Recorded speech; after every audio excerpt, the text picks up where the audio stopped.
In 2014, civil unrest in Ukraine led to an incursion by Russia and the annexation of Crimea, which the United States and Western European countries responded to with economic sanctions, a situation many feared could lead to a reignition of the Cold War, the nearly 50-year standoff between the Communist East and Democratic West. Troy Trojan Vision's panel of political science experts, joined by Troy's ambassador in residence, examined the present situation. In Ukraine 2016, Where Are We Now? The panelists include Dr. Jonathan Harrington, director of the International Relations Program, who specializes in environmental politics and Chinese politics. He is the author of numerous articles and reviews. Dr. Michael O. Slobodchikov specializes in relations between Russia and the former Soviet states, international conflict and peace, and comparative politics. He is the author of 2 books. Ambassador in residence Connie Morella is a former 8-term member of the United States House of Representatives and the U.S. Ambassador to the Organization for Economic Cooperation and Development. And the moderator, Dr. G. Doug Davis, specializes in international relations, the Middle East, Europe, and contemporary philosophy. He is the author of numerous articles, reviews, and chapters. Hi, thank you for joining us on a Ukraine panel, and I will start with Ambassador Morella. Thank you for being with us. It's a pleasure. And I would like to ask you first, what role do personal relationships play in U.S.-Russian relations, and how can this help in Ukraine? I think personal relationships are important, Dr. Davis, in any kind of a connection. I often think of John Donne, who said, "No man or woman or country is an island. We are all connected. We need each other so often." And I think that is the situation with Russia, the Ukraine, the United States, all of the countries of the European Union. I just think the personal element is critically important. It's what binds us together. I often say it's respect that's important, and then it's listening, and then learning, and leading. Great, thank you, thank you. Dr. Harrington, Yes. what are China's interests when it comes to Ukraine? Well, China and Russia are strategic allies. They, I think, see a marriage of convenience between the two of them to help balance the United States.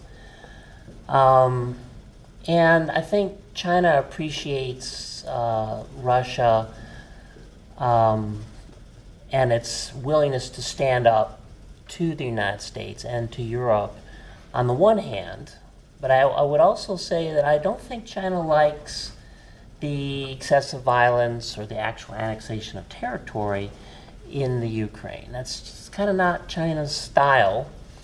They're, I think, more oriented toward a kind of a softer approach. So, however, you know, China kind of has put up with them. They are dependent on Russia for their arms supplies. They are dependent on Russia for oil, gas, other natural resources.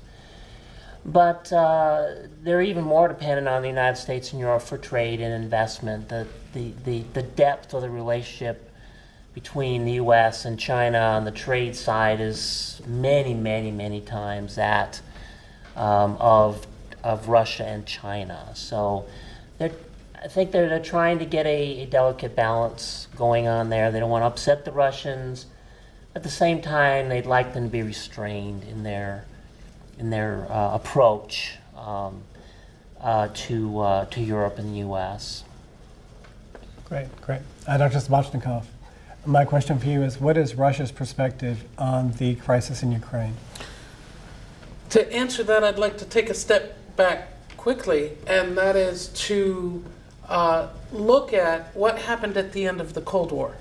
If you ask most Americans who won the Cold War, they will tell you the United States and the West did. If you ask most Russians who won the Cold War, they will say the Cold War ended. We didn't lose, it ended. We stopped. We stopped fighting. And the reason I bring that up is because that's a very important concept, because they believe that they are still worthy of world respect on the world stage and should still have a voice.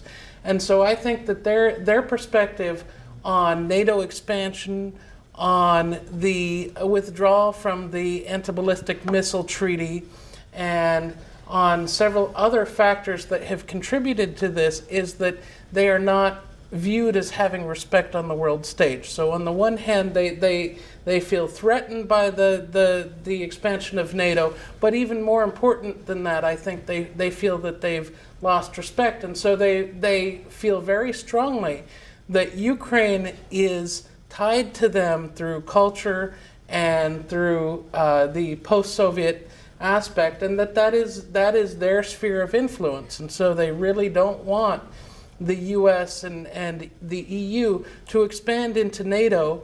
Into Ukraine, and to bother that special relationship that they feel that they have with the post-Soviet states. Great. Okay. You know, I could go back to your original question to me too, in terms of working together and why it's important to trust. And I can recall the fact that in 1960 was the Kettering Foundation program of U.S.-Russian relations, connections. How do we work together? That went on through the Cold War, and I guess the crisis was, or the culmination or fulfillment was when, like 1991, 1989, when the Soviet Union and so many other countries were created. But you know, it continues now. And as a matter of fact, it's now the Dartmouth Conference of the Kettering Foundation, and it's to try to bring together Russians and Americans who can honestly have trust in each other and listen and learn from each other and work out solutions. For instance, we are very unhappy with Putin because of Ukraine, but yet we need him for Syria, Russia. Yeah. So how do you work these things out? Only by working together. And this Dartmouth conference is continuing. As a matter of fact, they'll have a meeting in Russia in May. And you'll be attending that, correct? I will be attending Yes. with Dr. Given. Yes. Great. Yes. Great. Excellent. And if I can build Please. off what Ambassador Morella just said, I remember in 1989, Project Raft was another one of these organizations where they were river runners. There were both American river runners and Russian river runners that came to run the Grand Canyon, and they ran a river in Siberia as well. And it was to build these personal connections. And the idea was that the governments might disagree, but at the individual levels, we could find a common language. We could speak to each other. We could understand that. And as long as we could do that, then there was a way to move forward, and we wouldn't annihilate each other. Great. Excellent. If I may add, you know, it is during times of high tension where we see these back channels becoming more important. I remember in the case of the Tiananmen Square massacre, where high-level contacts between the United States and China weren't possible. But these types of other organizations, non-government organizations, or certain issue areas that were not controversial, like environmental cooperation, continued. And communication continued. And you know, I think it helps to keep the relationship going, even though it may be difficult at the highest level to have direct communication for political reasons. Great. I'd like now to turn to look at Western institutions. And tomorrow, the Netherlands are holding a referendum asking their voters whether or not to reject the EU accession agreement with Ukraine. In June, the British will have a vote on whether or not to exit the EU. If you look at France, Marine Le Pen's party will be, and the French elections will occur 1 year from now. If she is in fact elected, she will pull France out of both NATO and the EU.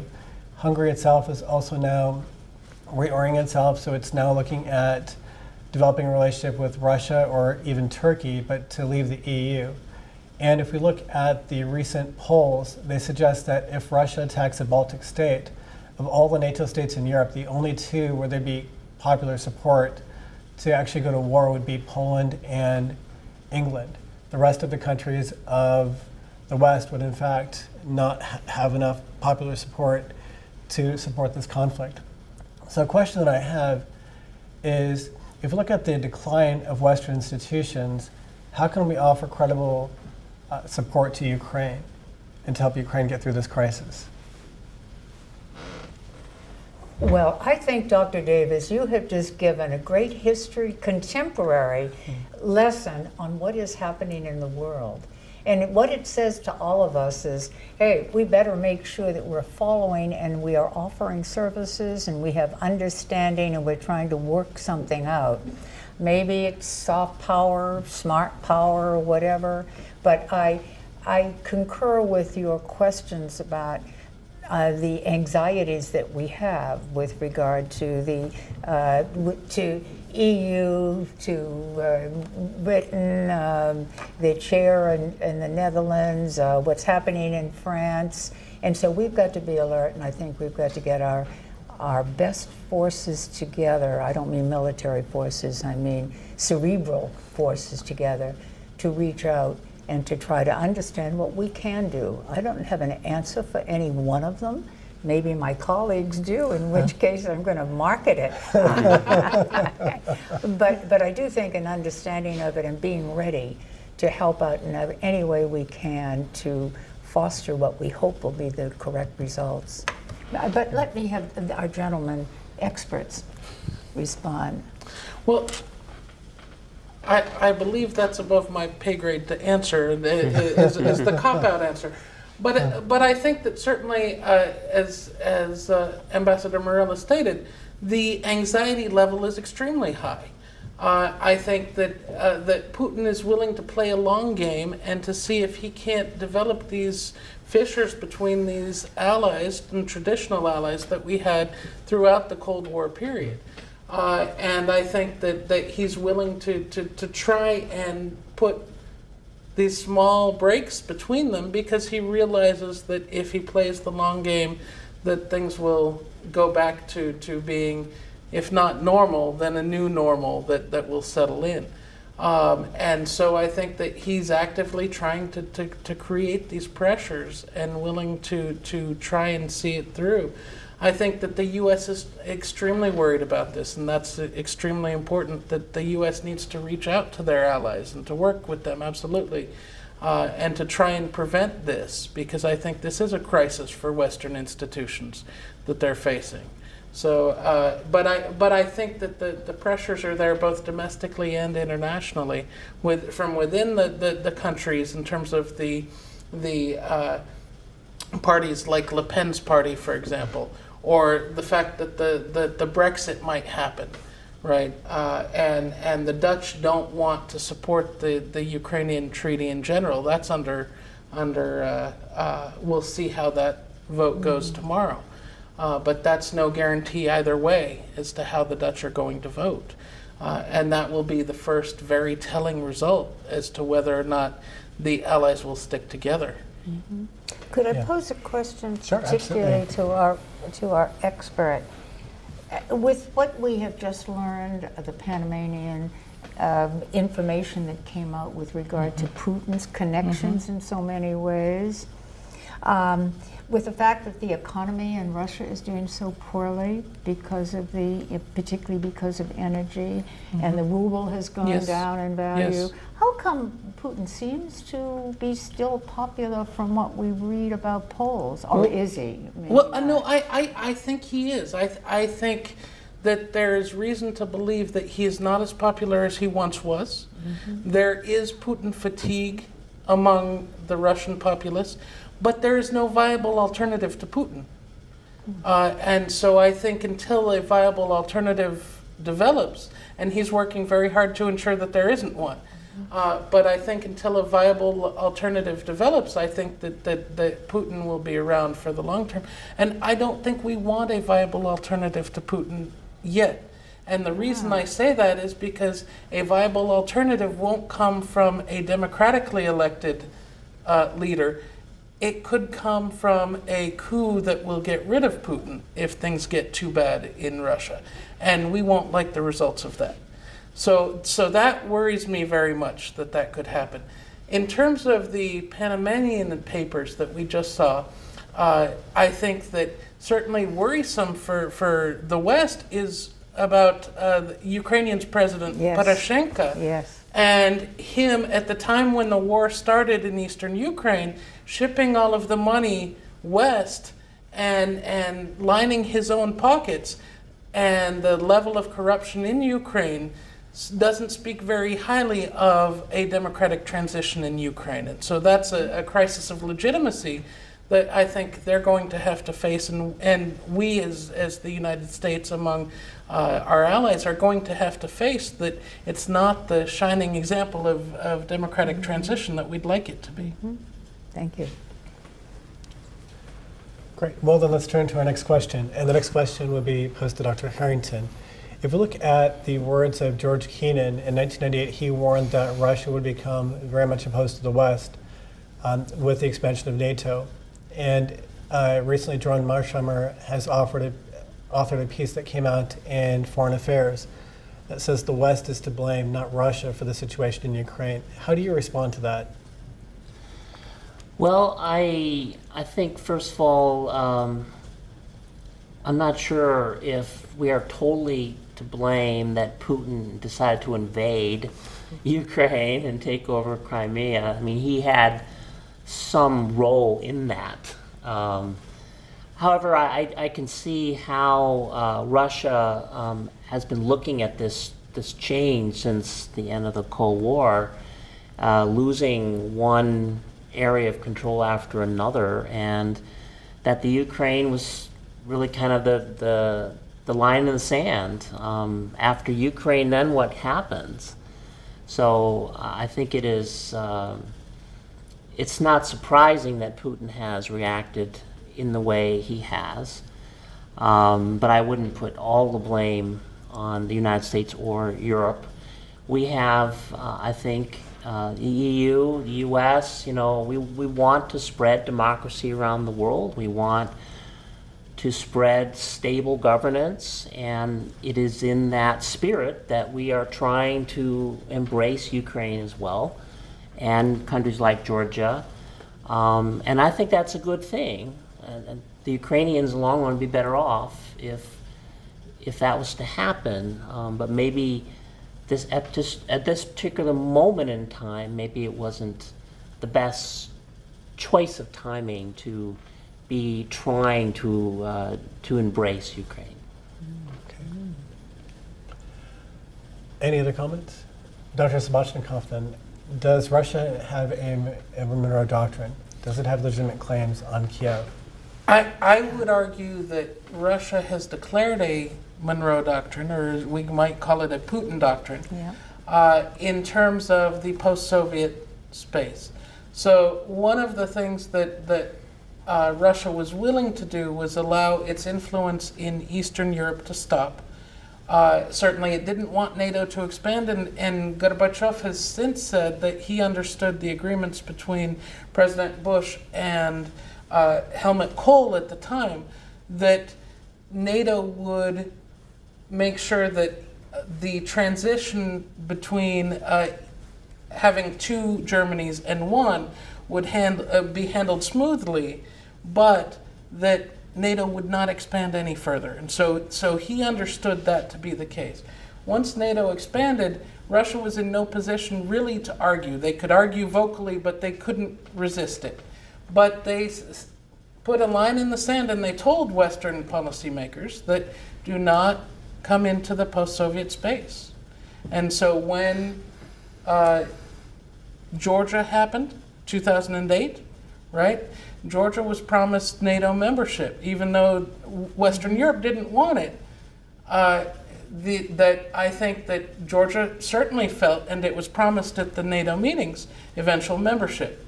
Russia really does not want that. And so 2008, we saw an example of how they resisted that. So I think absolutely there is a Monroe Doctrine at work, and the Monroe Doctrine is basically within the post-Soviet space. Okay, great. Well, let's turn and ask a more broad question. How can the Ukrainian crisis be resolved? And I'll pose that to all three of you. Would you like to start? Well, a little bit of praying, reaching out. Well, how can it be resolved? I don't think we have any answer for that. But I think we need to pursue what little things we can do that are going to ultimately lead to peace and tranquility and working it out. And it doesn't help, as had been mentioned, the fact that the president of Ukraine was found to be, guilty of corruption and greed. I don't think that helps, but I think we can't give up. We can't give up. We've got to offer as whatever benefit, strength that we can. Would you add to that? Let me add before you Yes. that if we look at Ukraine, it's a divided society. So Yeah, the right. West, Society. It is. they speak Ukrainian, Right. they're Catholic, and on the East they speak Russian and they're Orthodox.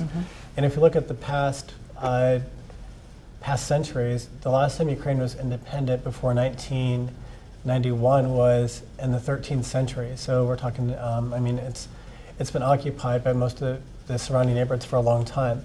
If you look domestically at corruption, the 50 richest people in Ukraine own half of the economy. And so the depths of the problems, and in a place that really does not have a history of democratic norms, I would argue that I think that, in a sense, we could argue that the West failed in our ability to manage Ukraine a long time ago because we let this go without offering any correction or support. And maybe it's because Ukraine was such a small state that it could play off Russia and the United States, and it has. But it's done that in a way to protect its corruption, not instead to democratize or to become a developed state. It is internally, it has been so divided. I was there in 2000, the end of 2007, and they had a Russian parade through the streets with the military garb and the statues, and you could then see evident all around you a division, a natural division. Well, and I think that speaks to the way forward, and that is that I think both Russia and the United States need to recognize that Ukraine is a unique country, and I think that they could work towards a federal Ukraine with more regional autonomy to recognize the divide between them and to work together to provide that. As well as, I think, recognizing that Ukraine should never join NATO. Ukraine should never join the Russian version either, the customs union. Ukraine should be a buffer state and allowed to operate between the two, much like Finland did during the Cold War, as a neutral entity. And neither side is willing to accept Ukraine as a neutral entity. And until that happens, I don't think we'll see much resolution at all. But I think that Ambassador Morell is absolutely correct. We just need to keep moving forward. We need to have these lower levels, these individual to individual ties. We need to recognize where we can cooperate. Syria, Al-Qaeda is a common enemy. We've got ISIS as a common enemy. If we begin to cooperate in those areas, that will through, as we saw with the founding of the EU, cooperation leads to more cooperation. And so if we begin to cooperate in these areas, eventually we'll get to where we can resolve this crisis. I don't think it'll be soon. I am not optimistic about that, but eventually maybe we'll settle into some form of recognition and cooperation. I guess, I do think about the millions of Ukrainians who do want to be part of Europe. And should we forsake them? Or should great powers decide that their aspirations will be unfulfilled? So I think we need to keep that in mind. From a global great power perspective, it may seem to make sense to have this buffer state, but there are so many people, maybe the majority of Ukrainians, are looking towards Europe for a better life. And I can also speak a little bit about the Georgians as well. I think Georgia suffered terribly during the 2008 conflict with Russia, and they are terribly interested in having this European relationship and moving towards the West and being independent of Russia. And they've kind of been forsaken too, as dedicated as they have been to fighting for that and actually losing lives. They're stuck in between these great powers as well, and I don't think we should give up on them either. But on the other hand, to play devil's advocate, I was on a panel with Mearsheimer recently, and we were discussing this very topic. And Mearsheimer said, okay, if they have that right, and certainly they do have that right, right? Then if we're to support it, we have to be willing to provide military assistance to ensure it. Are we willing to do that? Are we willing to send American soldiers into Ukraine to ensure that they have that right to join Europe? Are we willing to have the country split into two countries and support Ukraine totally? Because once we do that, we've destroyed the country and it becomes a vassal state, essentially, that we need to rebuild like we did after the Second World War. And Russia will need to do the same thing with Eastern Europe, with Eastern Ukraine. Are we willing to do that? Do we have the money to do that? Should that be our problem? Mm-hmm. And I'm not saying we shouldn't. I'm just saying that is the alternative, right? And the current strategy is not going to achieve that ultimate goal. It's not. We will, as you mentioned, as Mearsheimer mentioned, we're going to have to take a different approach, a more robust approach that is a risky approach as well to pursue that alternative. Yeah. As of 2012, the U.S. had not one tank in Europe, so we're pivoting towards Asia. And the real problem for Ukraine, I think, is that this crisis is emerging right at the time when the U.S. is now much more concerned with the rising China. And so we are not going to put more military, we're not going to buttress Europe. I mean, and why should we when Europe can't buttress itself? Europe can't even defend its own borders right now, as we see with the Syrian refugees. And so the real crisis, I think, is you're right, that the people in Ukraine do not have self-determination. And that's a crisis anywhere in the world, because if we look at the foundational principles that were present in the U.S. world order following the Second World War, that was the fundamental principle, the right of self-determination. And if that's no longer a preeminent part of our foreign policy, and to be honest, it's always been subordinated to security. Security comes first. But if that's no longer a part of our security policy, then Ukraine is in trouble. And I think that the rise of China plays a big role in the limitation that we see with Ukraine. Now we're in the last minute, so I'd like to give everyone a final thought or final opportunity to speak. I think about the fact that I was honored to serve as our ambassador to OECD in Paris, and we came about because of the Marshall Plan. And as we were talking about what should be done, I thought of the Marshall Plan, which assisted those nations after World War II, the family of nations, not by telling them exactly what they needed to do in their countries to become democratic, vibrant area, but let them decide. And I think in some way, and I know this is tangential, in some way if we could be looking at some of these other countries that way. We are there to help you. We will give you expertise. We will give you technology that you need, but you must do the figuring out and we'll help guide. So maybe some element of the Marshall Plan might still be applicable. Great. That's a great way to conclude. Thank you all for attending. Thank you for watching our panel. And thank you for Trojan Vision.